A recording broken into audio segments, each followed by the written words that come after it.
2, 1, booster ignition, and liftoff. The crew of Artemis II now bound for the moon. Humanity's next great voyage begins.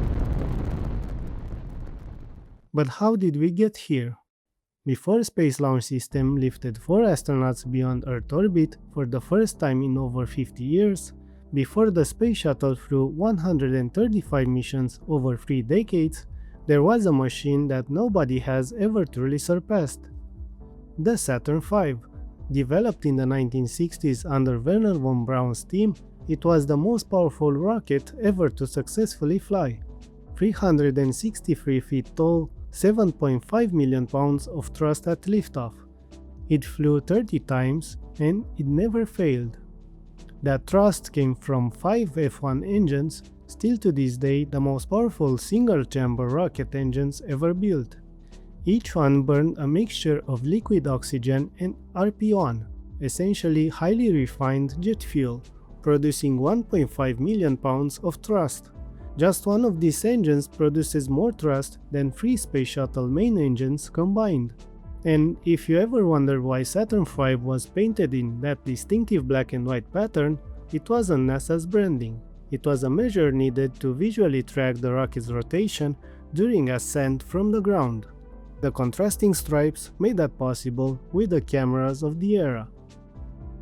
Between 1967 and 1973, Saturn V carried humans to the moon 6 times.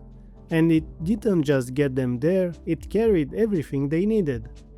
The command module, the service module, the lunar module, and for the final 3 missions, even a foldable electric car, the lunar rover.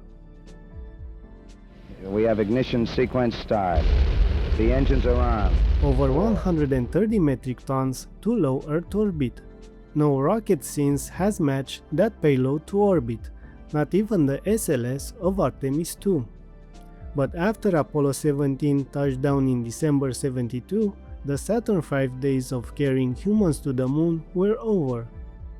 Its final roar came just months later, in May 1973, when it launched the Skylab space station into orbit. After that, the program was cancelled, a victim of politics, budget cuts, and a nation that had already moved on. The remaining Saturn V stacks were put in museums, and much of the specialized knowledge was lost to time. Here's something most people don't realize. The launch pads you see today with the Space Launch System of Artemis II, 39A and 39B at Kennedy Space Center were built for Saturn V. They went operational in 1967 and they are still in use today. They were rebuilt and modified for the Space Shuttle, then modified again for the SLS. Nearly 60 years of history on the same concrete. After Saturn V, NASA needed something different. Not a rocket to reach the moon, but a workhorse. 3, 2, 1, booster ignition and liftoff of Discovery. The Space Shuttle was the first spacecraft system designed around reusability. The orbiter flew again and again. The solid rocket boosters were recovered from the ocean and refurbished. Only the external tank, the giant orange fuel tank, was expendable, burning up on re-entry. Between 1981 and 2011, the shuttle flew 135 missions. It deployed the Hubble Space Telescope, then it went back and fixed it 5 times. It carried the components that built the International Space Station, module by module, over more than a decade. Without the shuttle, there is no ISS. It was also a machine that evolved in ways most people don't know about. Over 30 years, its flight computers were modernized and the cockpit was upgraded with digital displays. But many core systems were deliberately left unchanged.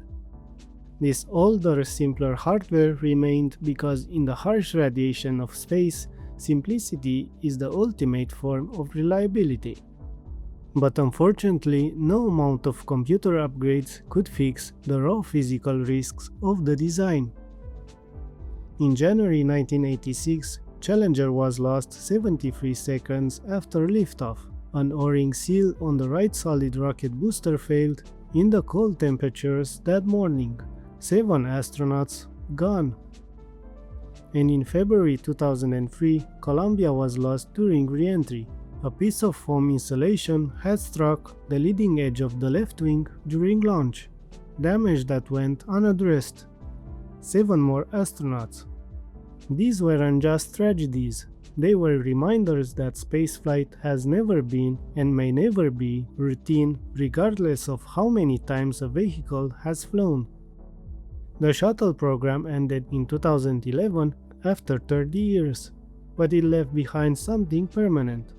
Not just the ISS, not just the Hubble, but an entire generation of engineers, infrastructure, and hardware that would fly again. When NASA designed the Space Launch System, they didn't start from scratch. They looked at what they had. The RS-25 engines that powered the SLS core stage, those are Space Shuttle main engines, the exact same engines that flew on the shuttle, refurbished, recertified, and reused. 4 of them fired together at the base of the SLS, alongside 2 solid rocket boosters that are direct descendants of the shuttle's SRBs. Same basic design, extended by a segment to carry more propellant. The Space Launch System, 322 feet tall, 8.8 million pounds of thrust at liftoff, more powerful than Saturn V in raw thrust at liftoff, though in terms of payload to orbit in Block 1 configuration, Saturn V still holds the record. In April 2026, Artemis II carried 4 astronauts beyond the Moon, deeper into space than any human crew since Apollo 17. Not to land, not yet, but to prove the system works, to test the Orion spacecraft in deep space, and to set the stage for a lunar landing. Like Saturn V, SLS is not reusable, each rocket flies once. The core stage, the boosters, they don't come back. In that sense, it is a direct philosophical descendant of the Apollo era, not the shuttle era. You build it, you fly it, it's done. And those are 25 engines which flew on the shuttle for 30 years.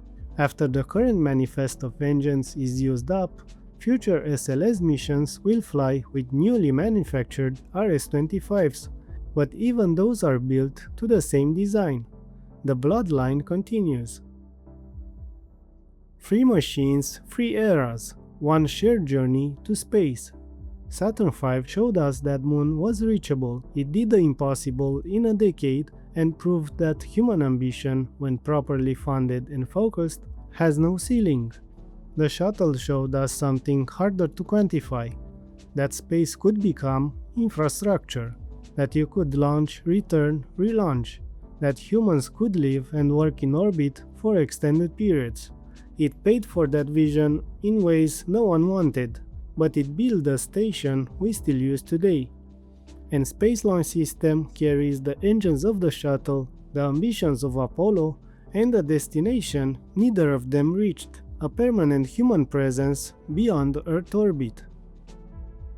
The launch pads are the same, the mission in the deepest sense is the same. We're going back.